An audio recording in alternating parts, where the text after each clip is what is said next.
एडजी में आपका फिर से स्वागत है। आपका पर्सनल एआई ट्यूटर, जहां हम क्लास 7 मैथमेटिक्स को रटने के बजाय समझकर रिवाइज करते हैं।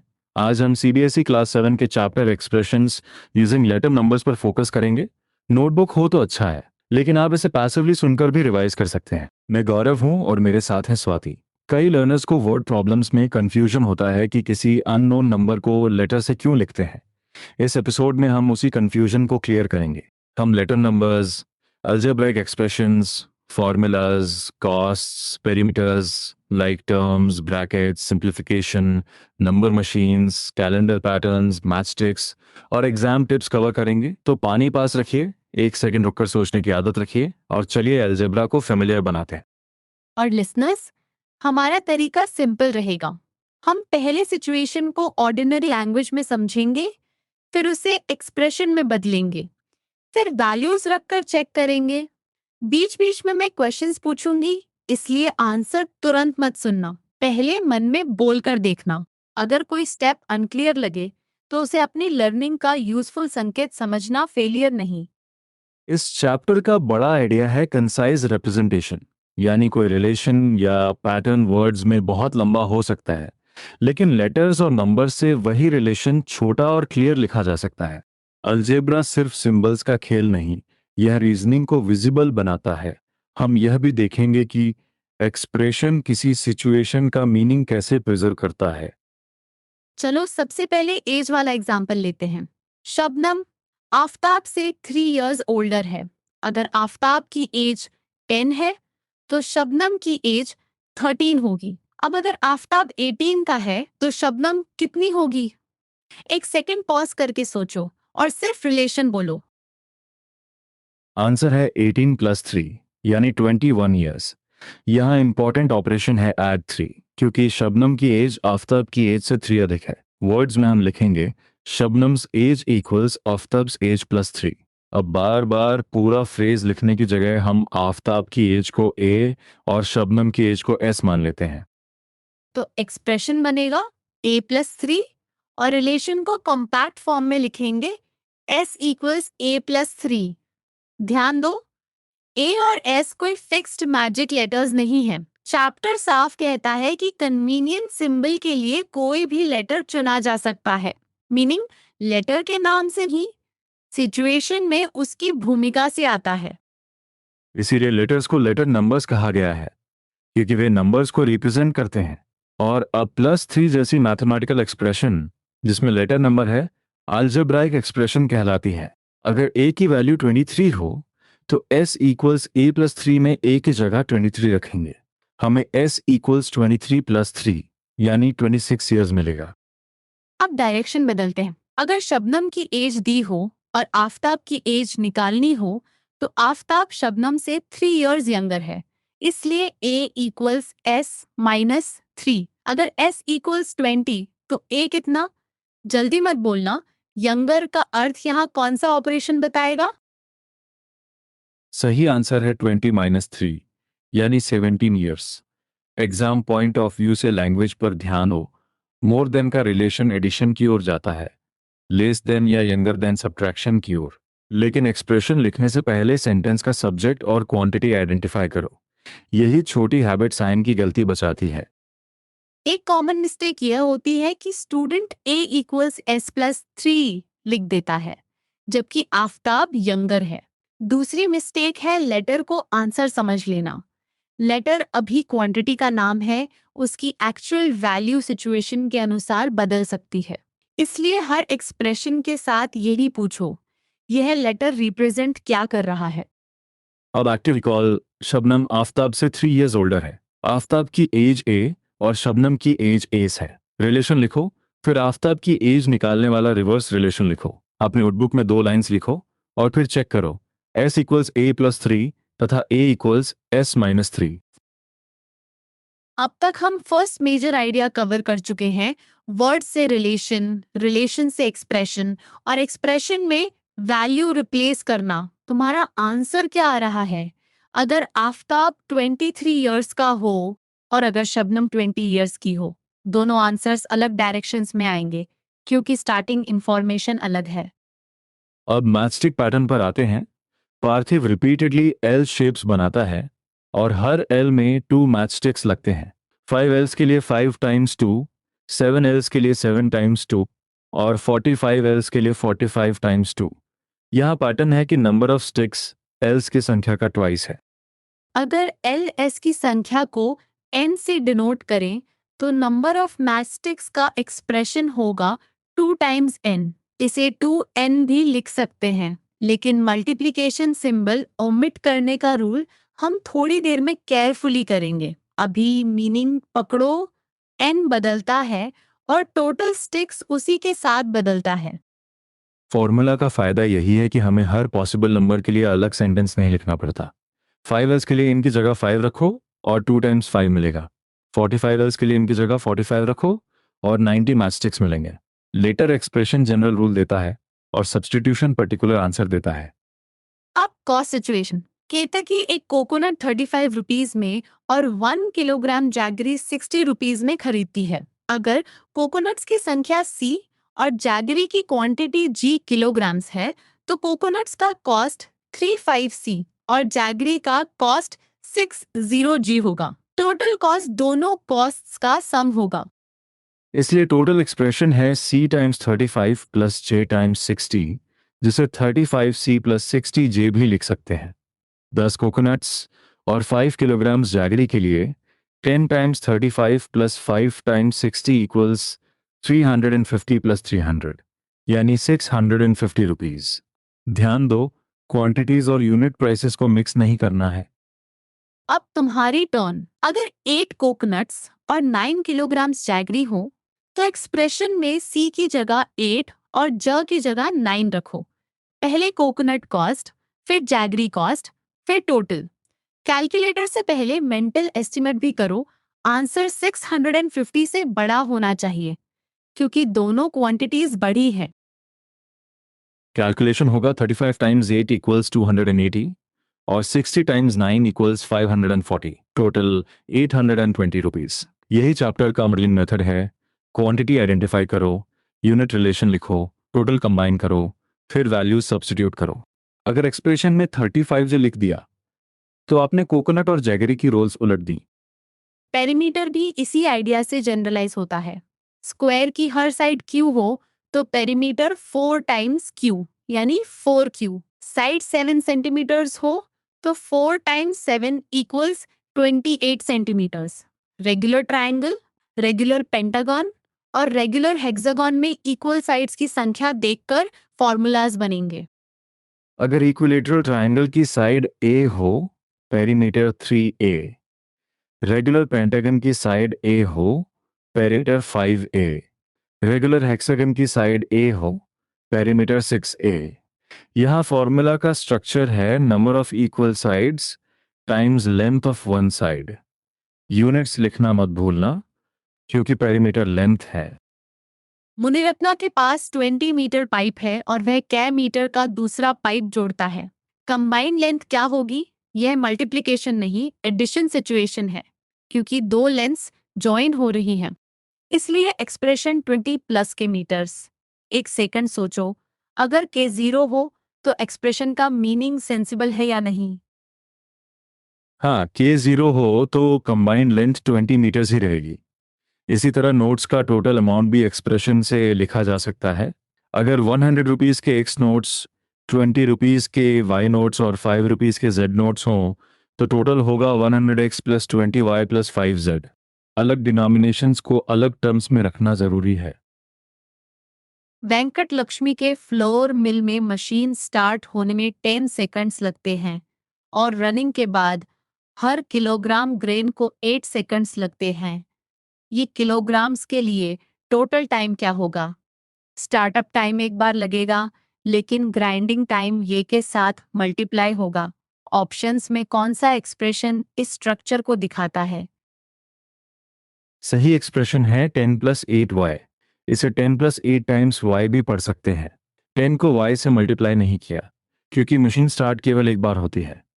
एग्जाम में ऐसे क्वेश्चंस में पहले फिक्स्ड पार्ट और वेरिएबल डिपेंडेंट पार्ट अलग करो। यही रीजनिंग ऑप्शन डी तक पहुंचाती है। अब हम एरिथमेटिक एक्सप्रेशंस रिविजिट करेंगे। क्योंकि अलजेब्रिक एक्सप्रेशंस पर भी वही बेसिक रूल्स लागू होते हैं। टर्म्स को स्वैप और ग्रुप करने से सम की वैल्यू नहीं बदलती। ब्रैकेट्स का यूज भी इम्पॉर्टेंट है, खासकर जब ब्रैकेट के बाहर नेगेटिव साइन हो। लेकिन ऑपरेशन का ऑर्डर समझे बिना सिंप्लीफिकेशन शुरू करना रिस्की है। उदाहरण के लिए 23 माइनस 10 टाइम्स 2 में पहले 10 टाइम्स 2 इवेल्युएट होगा, यानी 20, और फिर 23 माइनस 20 इक्वल्स 3। चैप्टर इसे टर्म्स की लैंग्वेज में भी दिखाता है। 23 प्लस नेगेटिव 20 इक्वल्स 3। मल्टीप्लिकेशन को एडिशन या सब्ट्रैक्शन से पहले हैंडल करना एक्सप्रेशन को करेक्ट रखता है।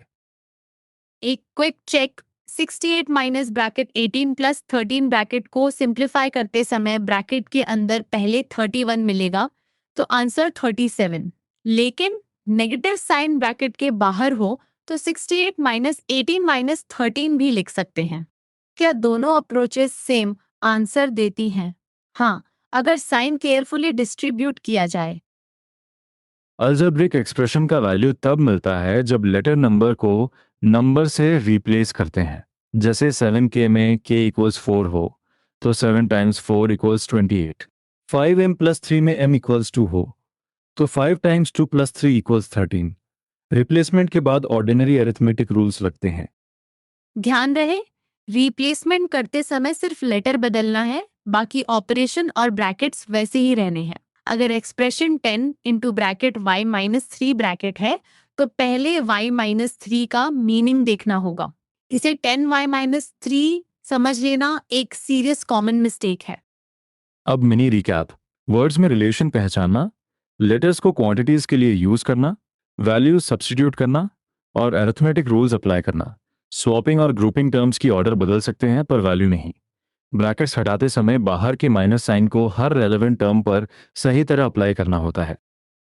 अगर यहाँ कोई डाउट अटका है तो एडजी में इसी एग्जैक्ट एक्सप्रेशन पर एआई ट्यूटर से स्टेप बाय स्टेप सवाल पूछ सकते हो। सिर्फ फाइनल आंसर लेने के बजाय पूछो, इस टर्म का मीन क्या है और ये ऑपरेशन यहाँ क्यों आया। ऐसे सवाल कंसेप्चुअल अंडरस्टैंडिंग को मजबूत करते हैं। अब मल्टीप्लिकेशन सिंबल ओमिशन सीक्वेंस देखो।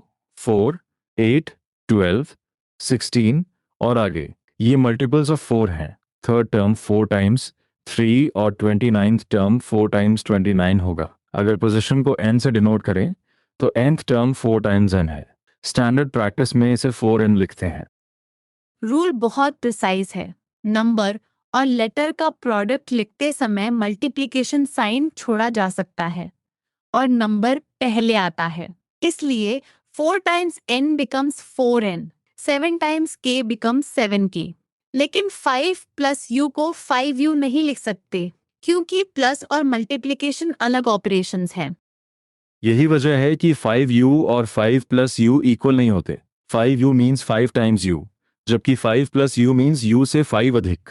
डिफरेंट ऑपरेशंस होने के कारण जनरली डिफरेंट वैल्यूज मिलती हैं। किसी इक्वालिटी को टेस्ट करने के लिए एक वैल्यू सब्स्टिट्यूट कर सकते हैं, लेकिन सिर्फ एक स्पेशल वैल्यू से जनरल इक्वालिटी प्रूव नहीं होती। अब 10y माइनस 3 और 10 bracket y minus 3 bracket compare करो। पहला मीन्स 10 टाइम्स y फिर 3 कम। दूसरा मीन्स पहले y में से 3 कम फिर पूरे रिजल्ट को n से मल्टीप्लाई ब्रैकेट्स में बदल देते हैं। अगर y इक्वल्स टू a तो दोनों एक्सप्रेशंस की वैल्यूज अलग आएंगी। सही 10y माइनस 3 में y इक्वल्स 2 रखने पर 20 minus 3 equals 17। 10 bracket y minus 3 bracket में 10 टाइम्स -1 इक्वल्स -10। इसलिए एक्सप्रेशंस इक्वल नहीं है।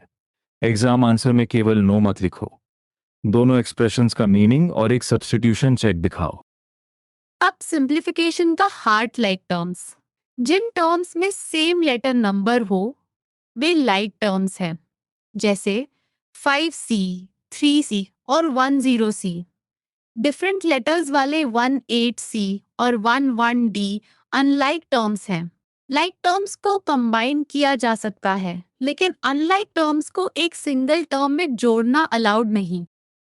रेक्टेंगल का पेरीमीटर इसका अच्छा एग्जाम्पल है। लेंथ L और ब्रेथ B हो तो initial expression L plus B plus L plus B।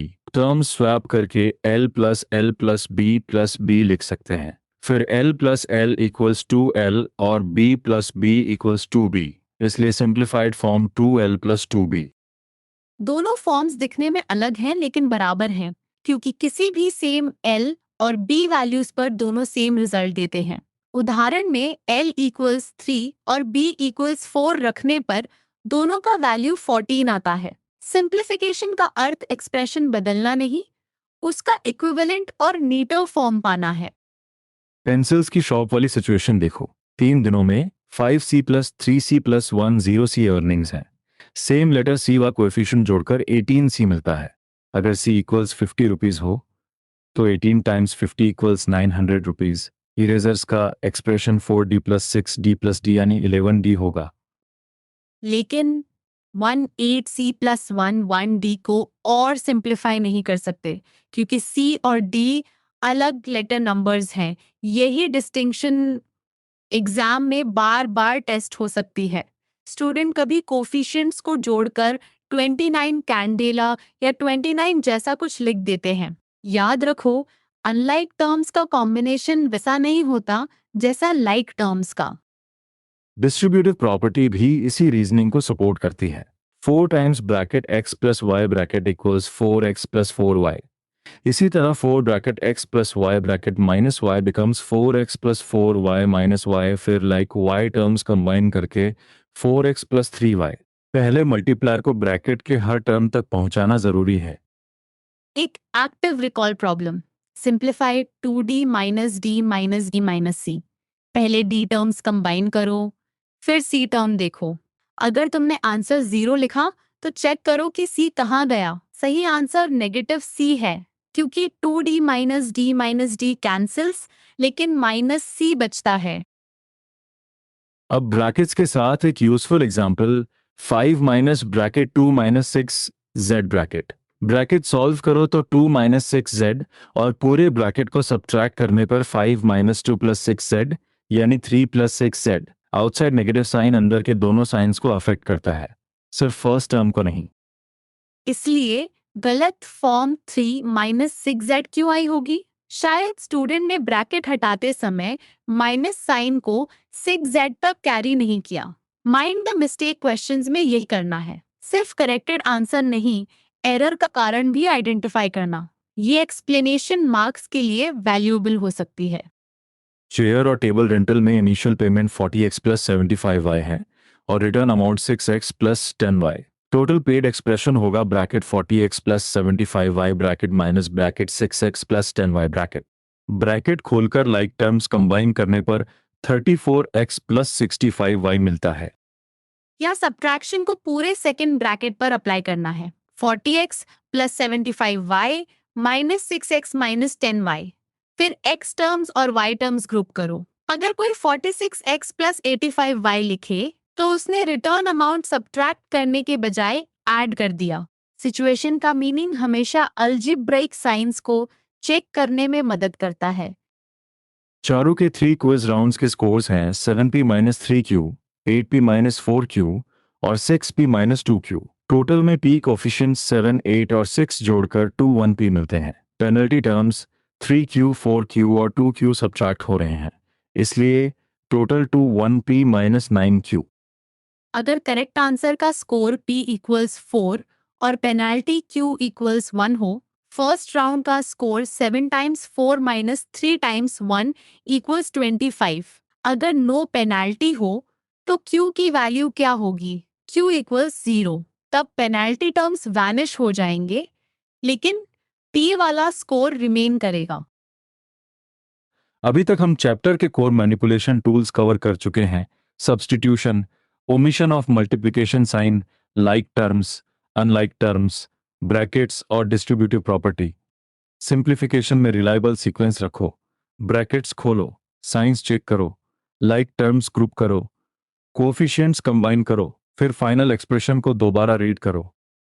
अब चैप्टर के रीजनिंग हैवी सेक्शन में प्रवेश करते हैं।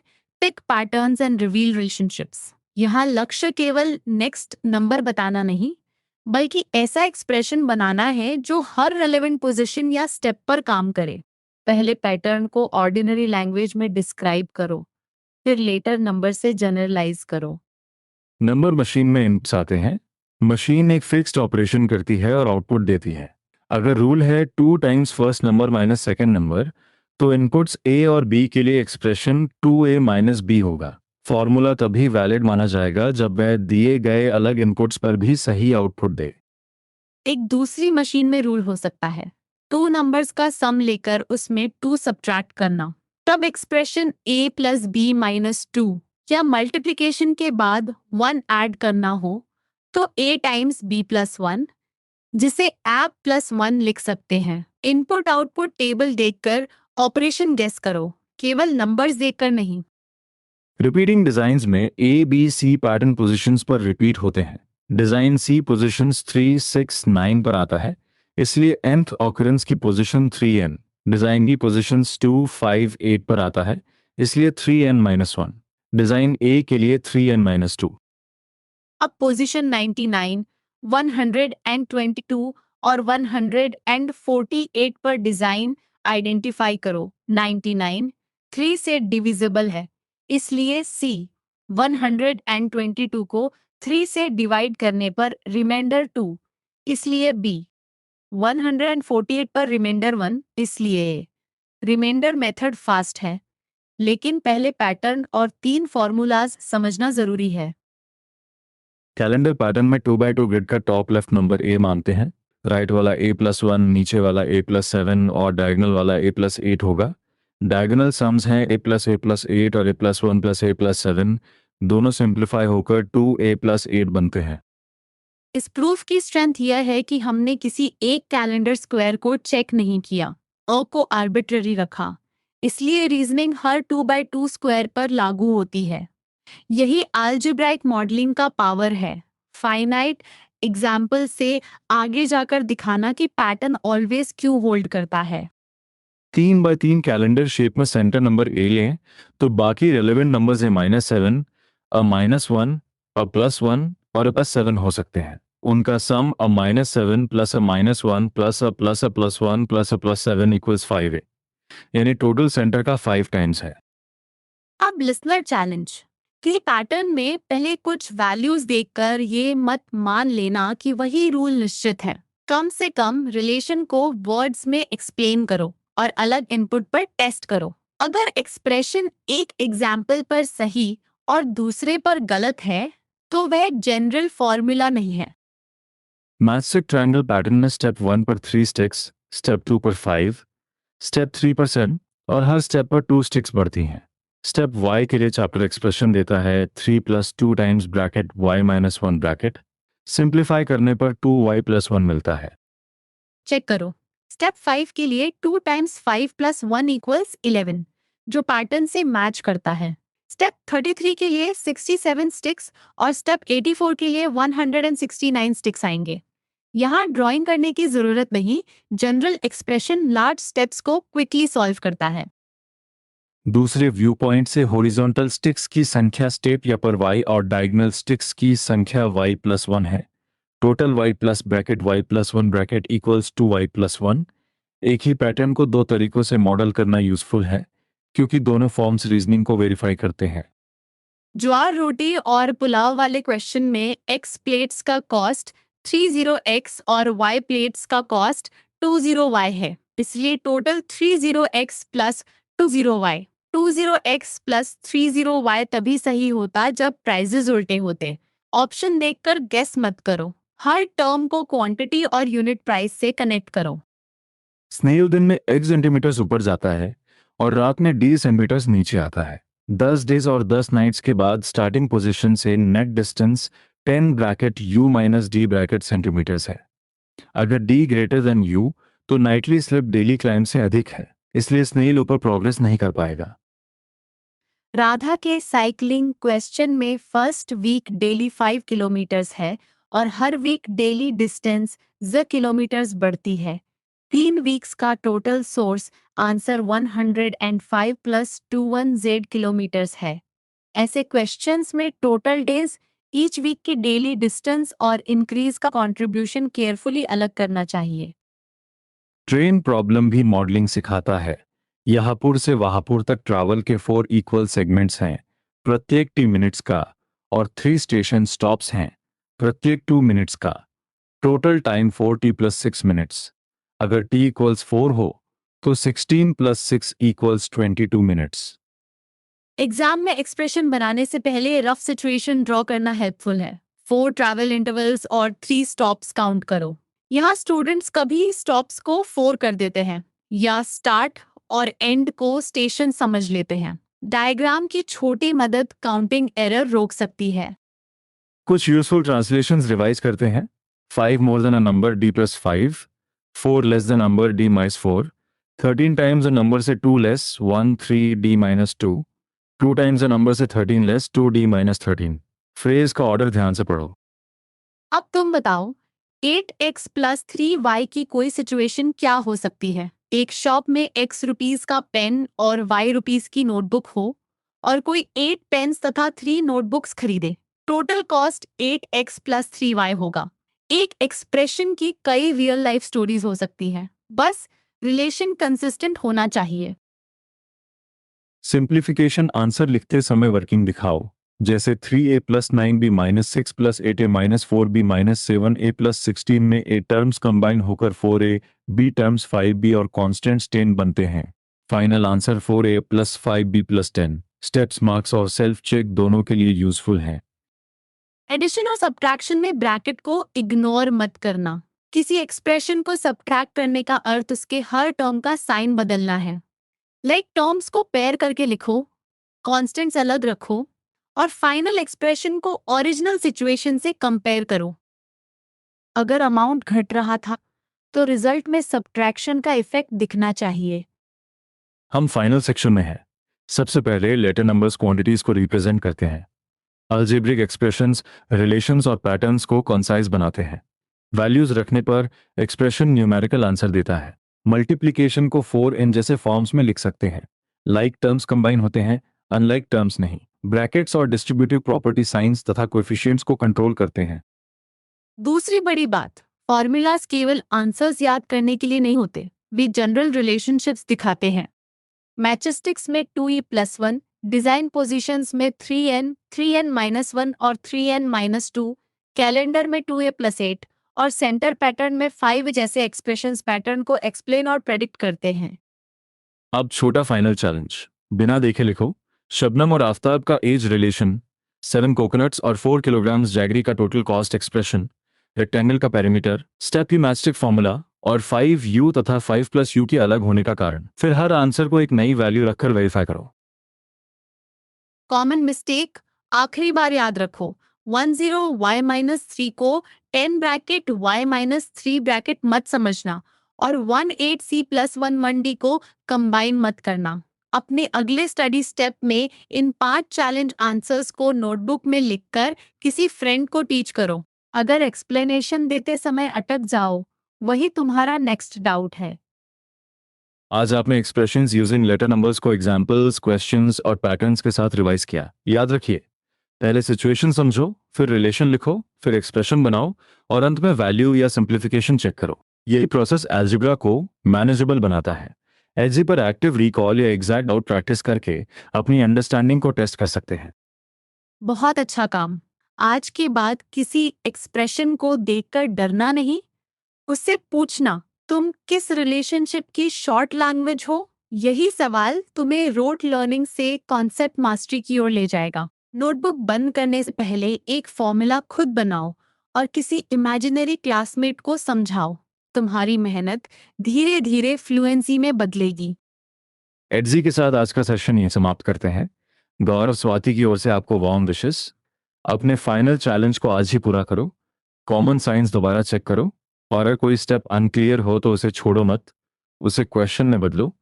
आराम से पढ़ो, समझकर लिखो और अगली रिवीजन में फिर मिलते हैं।